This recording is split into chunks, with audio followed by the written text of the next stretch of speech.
You read through both the reports. Which one's righter, more right in your point of view?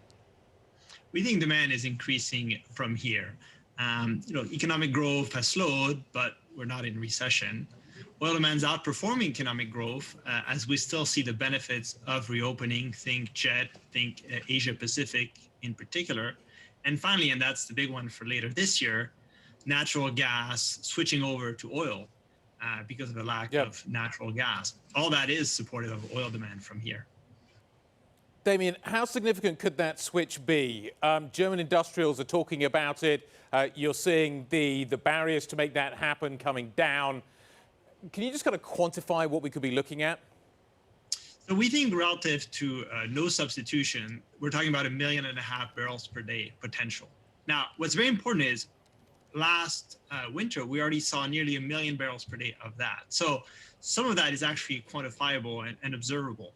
I think what's essential here is two things. First of all, we're now talking beyond just the power markets. As you said, every day now we get statements by industrials in Europe saying they're switching from natural gas to oil. So it's not just power, but it's also industry.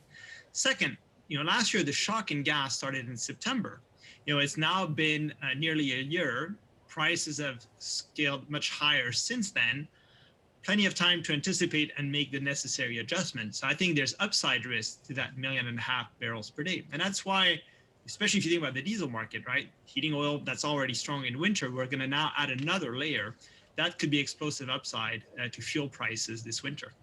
So, Damien, on the flip side, you're going to have more of the bears say, yeah, but switching from gas to oil sometimes is uneconomical. Also, you're looking at sort of sometimes the technology isn't set up in terms of refiners. What's your pushback on that? Like, how much specifically can we realistically switch in a sustained way? Yeah, I think if you look at, first of all, the design of a boiler, allows you to burn a lot of stuff in it, including liquids if you can't run gas. So I think that's the first. Second, if you just look at legacy installation of capacity to burn oil and power, remember, that was the base load a few decades ago. We haven't scrapped all that. That alone allows for a lot more.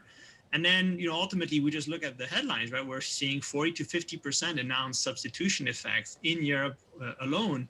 Think about Asia, where the ability to purchase record high gas price is even lower, right? That substitution will play out there. So I think I'm more worried about the upside than I'm worried about the constraint. Look, all we're saying is half more of what we did last winter. That seems pretty small increment given how big the shock to gas has been since then.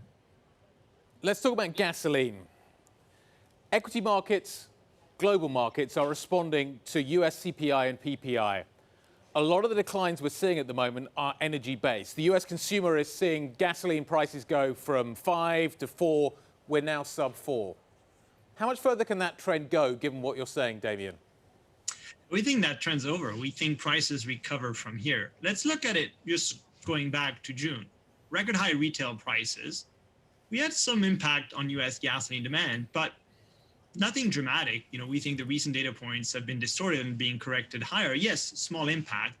Now we have much lower prices. So if anything, you're stimulating demand, right? Demand destruction works both ways. It works at higher prices, but you're stimulating demand at lower prices. I haven't resolved the deficit. The deficit has in fact been greater than we expected, and now I have low prices. That's unsustainable. Prices have to recover from here. And we're relatively highly convict on that, because even if you assume weak economic growth, you're still not solving this oil market. So, Damien, talking about pricing, because from all you're saying, we should also not have prices in the 90s. Why are we in the 90s right now?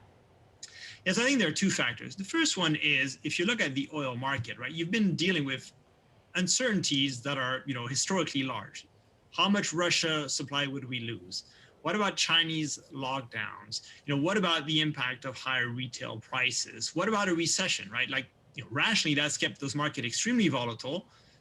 People have looked elsewhere for safe havens, and that's just led to an exodus, to the point where positioning today is as bad in the oil market as low as it was in December 2020, when we had near record high inventories, near record high spare capacity, a new COVID wave. Today, record low inventories, near record low spare capacity. So that's the first, I think, key.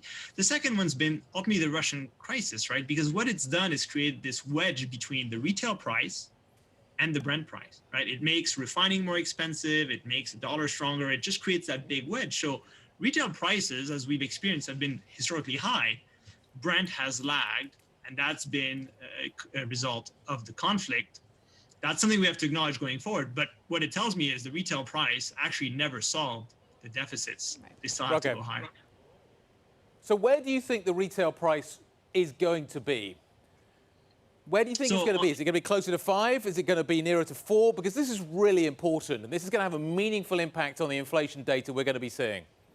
Yes, our forecast for retail gasoline prices has them going back about $5 into year-end. We think that's the level at which we need to see sustained prices to eventually solve the market deficit. So if that's 5, what happens to the oil price? What's the equivalent? So we think Brent goes to $130 per barrel at the end of this year to reflect, this need for sustained high prices. Again, I really want to emphasize we're still in deficit.